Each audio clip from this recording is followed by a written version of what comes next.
கல்யாணம் எப்படி ஒரு பொண்ணுக்கு முக்கியமோ அதே மாதிரி கல்யாண வாழ்க்கையும் ரொம்ப முக்கியம். ஒரு தடவை தோத்துட்டேன்னா வாழ்க்கை பூரா அவமானங்களையும் காயங்களையும் சுமந்துக்கிட்டு தனியாதான் வாழணும். அதுக்கு காரணம் எல்லா நேரங்கள்லயும் ஆண்கள் மட்டுமே கிடையாது, வாழ்க்கையே வாழ தெரியாத சில பெண்களும் தான்.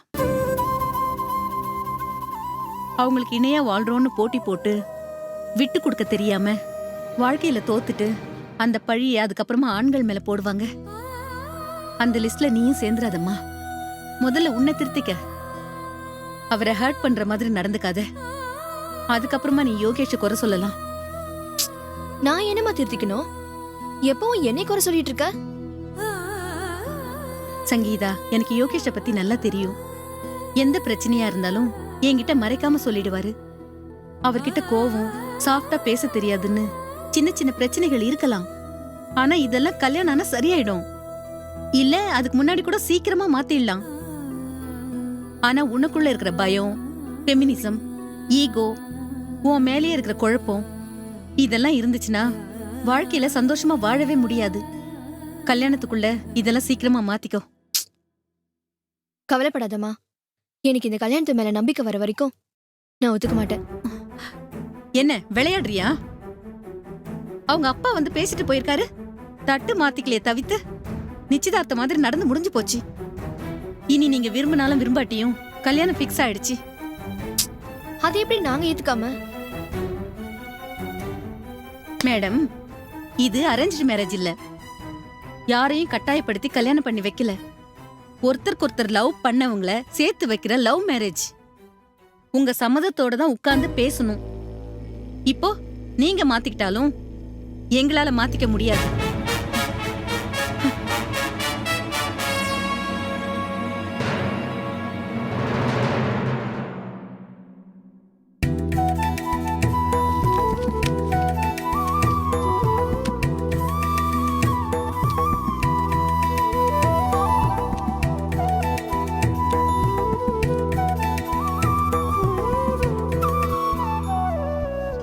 விநாயகா, முருகா, நீங்க 2 பேரும் சேர்ந்து இந்த தடவையாவது எனக்கு கஷ்டம் கொடுக்க கூடாதுன்னு நினைச்சீங்களே, ரொம்ப நன்றியா.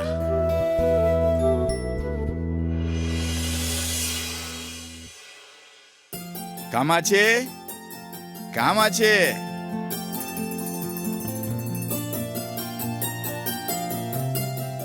என்னங்க கோயிலுக்கு போயிட்டு வரீங்களா? ஆமா, வடபழனி முருகன் கோயிலுக்கு போய் அண்ணனையும் தம்பியும் சேர்த்து கும்பிட்டுட்டு வரேன். சாமி அலமாரியில ஸ்வீட் வச்சிருக்கேன், நீ எடுத்துக்கிட்டு தர்மராஜுக்கும் கொடு, அப்படியே பாலாவுக்கும் எடுத்து வை. என்ன மச்சான், என்ன விசேஷம்? ஸ்வீட்லாம் வாங்கிட்டு வந்திருக்கீங்க? எனக்கு ஒர்க் ஷாப்ல மெயின்டெனன்ஸ் ஒர்க்கு கொடுத்துருக்காங்க. இனிமேல் கஷ்டப்பட்டு வண்டி ஓட்டி அவங்ககிட்ட கத்தி ட்ரிப்புக்கு ஆளுங்க கம்மியா இருக்காங்கன்னு புலம்பாம நிம்மதியா காலையில போனோமா, சர்வீஸ்க்குள்ள வண்டியில மட்டும் பார்த்தோமா, அதுல என்ன பிரச்சனையோ சரி பண்ண சொல்லி ஆர்டர் போட்டுட்டு பேசாம உட்காந்துருக்கிறதா வேலை. ஓ, காலையில 9 மணிக்கு போனா 6 மணிக்கு வேலையை முடிச்சுட்டு வந்துடலாம். ஷிஃப்ட் டைமிங்லாம் கிடையாது. ரொம்ப சந்தோஷங்க. இப்பதான் மனசுக்கு நிம்மதியா இருக்கு. ஆபீசருக்கு ரொம்ப நன்றி சொல்லுங்க. ஆபீசருக்கெல்லாம் நன்றி சொல்லியாச்சு. அவரை ஒரு நாளைக்கு வீட்டுக்கு சாப்பிட கூப்பிட்டுருக்கேன். நல்லா கறி எடுத்து ஆக்கி போடணும். செஞ்சிருவாங்க. என்னடா எதுவுமே சொல்லாம அமைதியா இருக்க? நான் என்னத்த சொல்றது? நான் சொன்னா இந்த வீட்டுல என்ன மரியாதை இருக்க போகுது? ஏண்டா மறுபடியும் நான் வேலைக்கு போறத பத்தி பேச ஆரம்பிச்சிட்டியா? உனக்கு ஏன்டா என் பிரச்சனை புரியவே மாட்டேங்குது? என்னை நோயாளியாவே வீட்டுல படுக்க வைக்கணும்னு நினைக்கிற. நான் நெஞ்சு வலிக்காரங்கிறத மறந்துட்டு வெளியில போய் சாதாரண மனுஷனா நடக்கணும்னு நினைக்கிறேன். என்னை கொஞ்சம் புரிஞ்சுக்க. மச்சான், நானும் அதை பத்தி தான் யோசிச்சுட்டு இருக்கேன். ஆனா உங்களை நம்ப முடியலையே. நீங்க வண்டி ஓட்டிக்கிட்டு நான் ஒர்க் ஷாப்ல தான் வேலை செய்யறேன்னு போய் சொன்னாலும் சொல்லுவீங்களே. டேய், உனக்கு நம்பிக்கை இல்லையா? நேரா என் ஆபீஸ்க்கு வா. அங்க போய் பெருமாள் எந்த டிபார்ட்மெண்ட்ல வேலை வைக்கிற நீயே கேளு. அவங்களே சொல்லுவாங்க என்னை எங்க மாத்திருக்காங்கன்னு. நானே ஸ்டெயின் பண்ணி வேலை பார்க்காம எந்த டிபார்ட்மெண்ட் கிடைக்கும்னு கஷ்டப்பட்டு கேட்டு வாங்கியிருக்கேன். இதுல நான் எதுக்கு உங்ககிட்ட போய் சொல்லிக்கிட்டு இருக்கேனா? அண்ணே, என்னன்னு எல்லாத்துக்கும் சந்தேகப்படுற? இவரே நம்ம கிட்ட போய் சொல்ல போறாரு. விஷயத்த சொல்றப்ப நீயும் கேட்டு சந்தோஷப்படு. காமாட்சி, அவர் வேலைக்கு போறதுல சந்தோஷம் இருந்ததுன்னா நானும் சந்தோஷப்பட்டிருப்பேனே. அண்ணே, எனக்கு மட்டும் அவர் வேலைக்கு போறது சந்தோஷம் நினைக்கிறியா? அவர் டியூட்டிக்கு போனதுல இருந்து வயித்துல நெருப்ப கட்டிக்கிட்டு தான் உட்கார்ந்துட்டு இருக்க. ஆனா அவரு சந்தோஷம் தான் எனக்கு முக்கியம். அவருக்கு மனசுல என்ன தோணுதோ அதை செய்யட்டும். ஆனா அவருக்கு தடை மட்டும் போடுற மாதிரி பேசாத.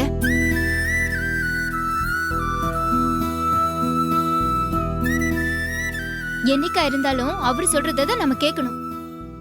நமக்கு எல்லாமே அவர்தான். நாம அவருக்கு சொல்லி தெரிய வேண்டியதில்ல. அவர் எல்லாம் சரியா செய்வாரு.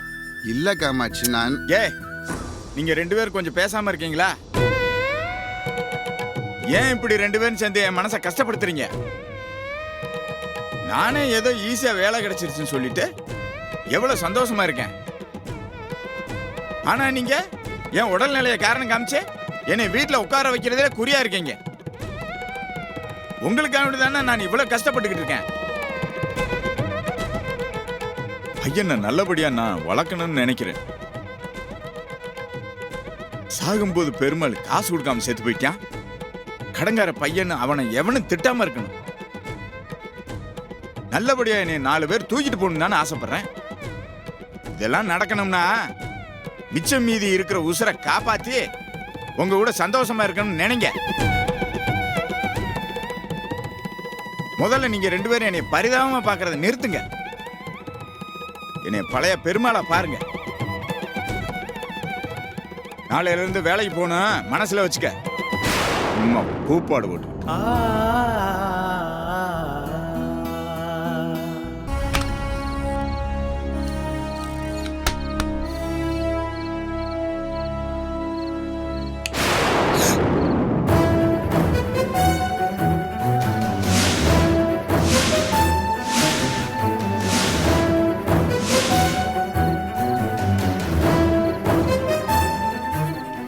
என்ன பண்ற? இந்த நேரத்துல கதவு திறந்து எங்க போற? கேக்குறேன்ல, பதில் சொல்லு. நீ பாட்டுக்கு கதவு திறந்து யார்கிட்டயும் சொல்லாம போயிட்டே இருக்க. யார் பதில் சொல்றது? இப்ப உயிர் எடுக்கிறதெல்லாம் பத்தாதா? நீ வர தொலைஞ்சு போயிட்டுனா இதுக்கு வர பதில் சொல்லணுமா? என்னோட நிம்மதியை கொலைக்கிறதுக்கே ஏன்டா திட்டம் போடுற? உங்களால தான் என் குடும்பம் நிம்மதியே போச்சு. என் பொண்ணு என்னையே யாரும் தெரியாத அளவுக்கு இருக்கா. என்ன பார்த்தாலே மிரண்டு ஓடுற அளவுக்கு மாத்திட்டீங்க. இங்க இல்லனா என் பொண்ணு இருக்க முடியாதுங்கிற நிலைமைக்கு வந்துட்டா. உங்களுக்கு நான் என்னடா பாவம் பண்ண? எனக்கு உங்க கூட பழகிறது பிடிக்கலன்னா விட்டுட வேண்டியது தானே. ஏன்டா பின்தொடர்ந்து வந்து எங்களை வாழ விடாம பண்றீங்க? எங்களோட லெவலுக்கு என் பொண்ணு உங்க கூட பழகிறதெல்லாம் கேவலம்னு நினைச்சேன்.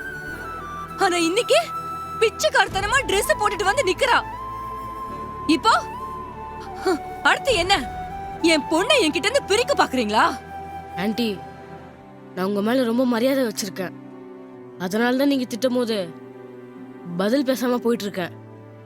நீங்க என்னையும் வீட்டையும் எவ்வளவு கேவலமா பார்த்தாலும் நான் உங்களை விட்டு கொடுத்து போனதில்லை. சிவானி கிட்ட கூட உங்களை பத்தி பெருமையா தான் சொல்லுவேன். ஆனா நீங்க ஒரு சின்ன பையன் கூட பார்க்காம என்கிட்ட இப்படி பேசுறீங்க. அப்படி நாங்க என்ன தப்பு பண்ணோம் ஆண்டி? யோசிச்சு பாருங்க. உங்க பொண்ணு இன்னைக்கு மல்லியா இருக்கிறதுக்கு காரணம் நீங்க அவகிட்ட அன்பா நடந்துக்காததுதான். அவ என்கிட்ட எத்தனை நாள் புலம்பிருப்பா தெரியுமா? எத்தனை நாள் அழுதுருப்பா தெரியுமா? அப்போ கூட நான் உங்களை பத்தி நல்ல விதமா தான் சொல்லுவேன். அவளை நாங்க ஒன்னும் உங்க பணத்துக்காக ஏமாத்தி எங்க வீட்டுல வச்சுக்கணும்னு பிளான் பண்ணல. அவ எங்களை பொறுத்த வரைக்கும் மல்லி, என் தங்கச்சி. அவளுக்கு நாங்க என்னெல்லாம் செய்யலான்னு நினைச்சோமோ அதை நாங்க சிவனுக்கு செஞ்சு பார்க்க ஆசைப்படுறோம். இனி நீங்க என்னதான் தடுத்தாலும் அவ மேல நாங்க வச்சிருக்க அன்பு மாறாது. இதான்டா என் பிரச்சனையே. அவ சிவானி, என் பொண்ணு.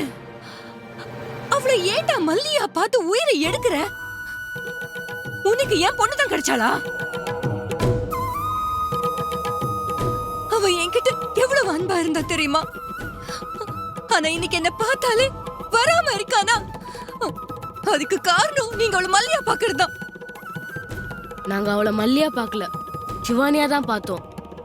ஆனா அவளுக்கு மல்லியா இருக்கதான் பிடிச்சிருக்கு. எங்களோட அன்பு பிடிச்சிருக்கு, எங்களோட சாப்பிட பிடிச்சிருக்கு, எங்க கூட தூங்க பிடிச்சிருக்கு. இது எல்லாமே சேர்த்து அவளுக்கு எங்க கூட தான் இருக்க பிடிச்சிருக்கு.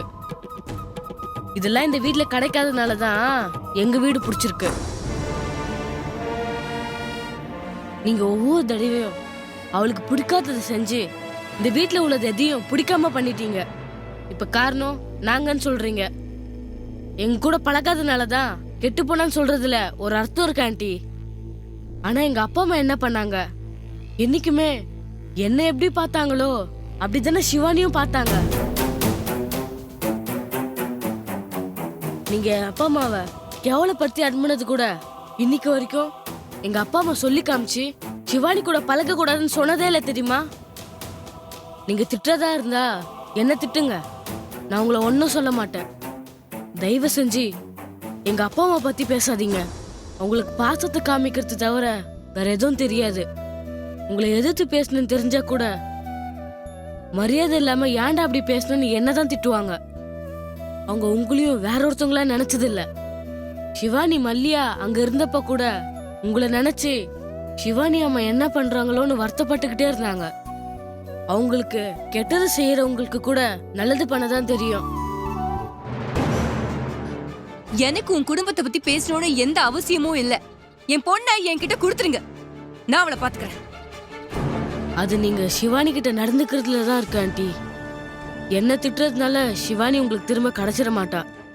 உங்களை பிடிக்க ஆரம்பிச்சிட்டாலே அவ என்னை விட்டு விலக ஆரம்பிச்சிருவா. அதுக்கும் நான் தயாரா இருக்கேன். நான் வீட்டுக்கு போறேன். எங்க அப்பா அம்மா கூடவே இருந்து பழகிட்டேன். எனக்கு தனியா இருக்க ஒரு மாதிரியா இருக்கு. நான் உங்களுக்கு எந்த தொல்லையும் கொடுக்க மாட்டேன். பத்திரமா போயிட்டு சிவானி எந்திரிக்கிறதுக்கு முன்னாடியே வந்துருவேன்.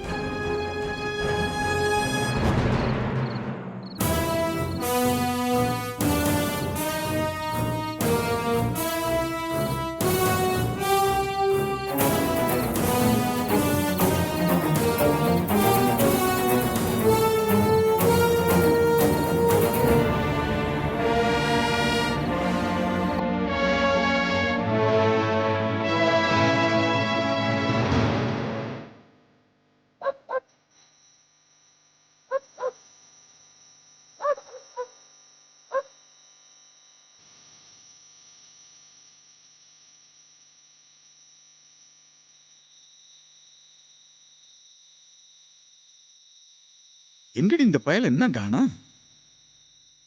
எனக்கு என்னமோ இன்னைக்கு வரமாட்டான்னு தோணுதுங்க. அப்படியெல்லாம் வராம இருக்க மாட்டான்டி. அவனால அங்க தூங்க முடியாது. எப்படி வந்துருவான்? சரி, அவ வந்த கதவை தட்டுவான், திறந்து விட்டுக்கலாம். நீங்க வந்து சாப்பிட்டு படுங்க. ஏண்டி நானே புல்லன்ன வரலன்னு டென்ஷன்ல இருக்கேன், சாப்பிட்டு தூங்க சொல்றேன். உனக்கு வேணா சாப்பிட்டு தூங்கு. எனக்கு மட்டும் டென்ஷன் இல்லையா?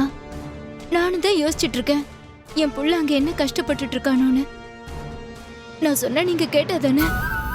மறுபடியும் பழைய பஞ்சாங்கத்துக்கே வராத. என் வாயை மட்டும் அடைச்சிடுங்க.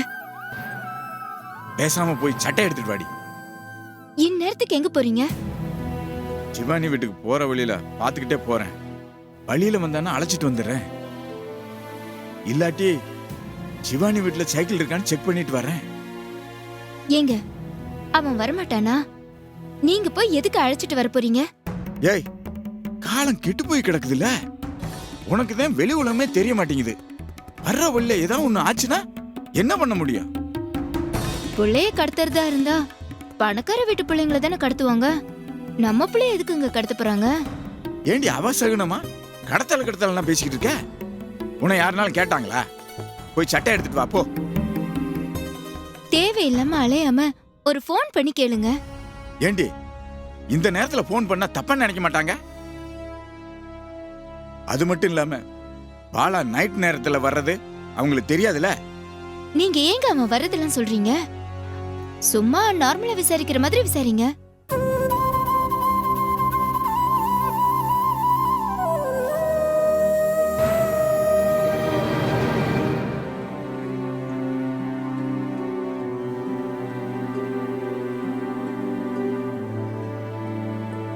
இந்தாங்க போன்.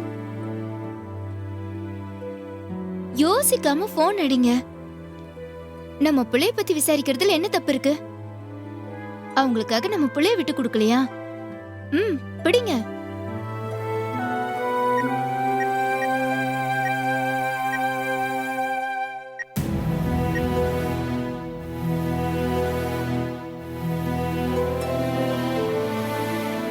ஹலோ அம்மா, நான் பாலா அப்பா பேசுறேங்க.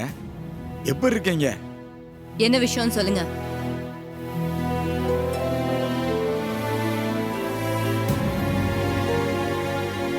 ஹலோ. பாலா இப்ப எப்படி இருக்காம்மா? அவனுக்கு என்ன, நல்லாதான் இருக்கான். எங்க தான் சாகடிக்கிறான்.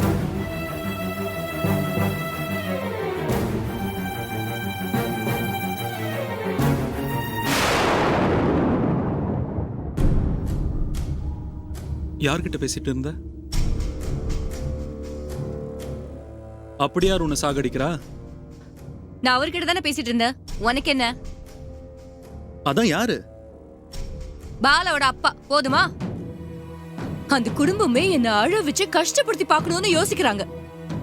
நான் கொஞ்சம் நிம்மதியா இருந்தாலே அது உங்களுக்கு பொறுக்கல. அந்த சின்ன பையன் என்னென்னலாம் பேசிட்டு போறான். இதெல்லாம் எனக்கு தேவையா? கண்டிப்பா தேவைதான் வேணும். உனக்கு இன்னுமா புரியல என்ன தப்பு பண்ணிருக்கேன்னு? நீ உன் பொண்ணை சரி பண்ணோன்ட்டு தேவையில்லாம ஒரு குடும்பத்தை கஷ்டப்படுத்திட்டு இருக்க. அவங்களும் சிவானிக்காக தாங்கிக்க தயாரா இருக்காங்க. ஆனா நீ ஓவர் அட்வான்டேஜ் எடுத்துக்கிட்டு அவமானப்படுத்திட்டு இருக்க. ஒரு நாள் நீங்களே உங்க பொண்ணை பாத்துக்கோங்கன்னு தூக்கி போட்டு போனாங்கன்னா அன்னைக்கு உட்கார்ந்து அழுதுட்டு இருப்ப. எப்படி போவாங்க பிரசாத்? இன்னைக்கு சிவானியோட இந்த நிலைமைக்கு காரணமே அவங்க தானே. அவங்களால தானே என் பொண்ணு இன்னைக்கு மல்லின்னு புலம்பிக்கிட்டு இருக்கா. இந்த வீடு வசதி நீனா எதுவுமே வேணாம், அந்த பாலா பையன் மட்டும் வேணும்னு கேக்குறா. அது இவங்க சொல்லி கொடுத்தது தானே. இல்லனா என் பொண்ணு என் மேல கோவமா பேசாம இருந்தாலும் என் கூட இருந்திருப்பால. இன்னைக்கு அவளுக்காக ஏங்கி எங்க அம்மானு கூப்பிட மாட்டாளான்னு காத்திருக்க மாட்டேல. எந்த அம்மாவுக்கு வரக்கூடாத நிலைமை எனக்கு வந்திருக்காதுல்ல. அவ உன்கிட்ட இல்லாததுக்கும் ஏங்குறதுக்கும் இந்த நிலைமைக்கும் அவங்க காரணம் இல்ல. நான் தானே காரணம்னு சொல்லுவேன். சொல்லு. அத பத்தி எனக்கு எந்த பிரச்சனையும் இல்ல. என் பொண்ணு என் கூட நான் நினைச்ச மாதிரி இருக்கணும். அதுக்கு யார் தடையா இருந்தாலும் எனக்கு பிடிக்காது. நமக்கு நம்ம பொண்ணு திரும்ப கிடைக்கணும்னா அதுக்கு பாலா கண்டிப்பா வேணும். ஞாபகம் வச்சுக்கோ. பாலா இங்க இருக்கிறதுனாலதான் உன் பொண்ணு உன் கூட இருக்காங்கிற நிம்மதியோட இருக்க. இல்லனா நீ அவங்க வீட்டுக்கு போய் யாரோ ஒருத்தி மாதிரி உன் பொண்ணை பார்க்க வேண்டிய நிலைமைக்கு தள்ளப்பட்டிருப்ப. அவங்க உன்னோட உணர்வுகளையும் வலியையும் புரிஞ்சதுனாலதான் எப்படியாவது சிவானிய சரி பண்ணணும்னு யோசிக்கிறாங்க. நீயும் ஒரு தாயா, ஒரு புள்ளைய பெத்தவளா அவங்க நிலைமையில இருந்து யோசிச்சு பாரு. எதுக்கு அவங்க தாம் புள்ளைய பிரிஞ்சு இருக்கணும்? இப்படி யாரோ ஒருத்தர் மாதிரி போன் பண்ணி விசாரிக்கணும்? அதுவும் சம்பந்தமே இல்லாத நீ தான் பையனை திட்டுறத அவங்க பொறுத்துட்டு இருக்கணும். எல்லாத்துக்கும் ஒரே காரணம் தான். சிவானி அவங்க பொண்ணா பாக்குறாங்க. அவ எந்த கஷ்டமும் இல்லாம நல்லபடியா வளரணும்னு ஆசைப்படுறாங்க. ஏன் பொண்ணை ஏன் அவங்க பொண்ணா பாக்கணும் பிரசாத்? நான் சந்தோஷத்தோட பெத்து அவளுக்காக 1000 கனவுகளை சுமந்து வாழ்ந்துகிட்டு இருக்கேன். எனக்கு இல்லாத அக்கறை அவங்களுக்கு ஏன்?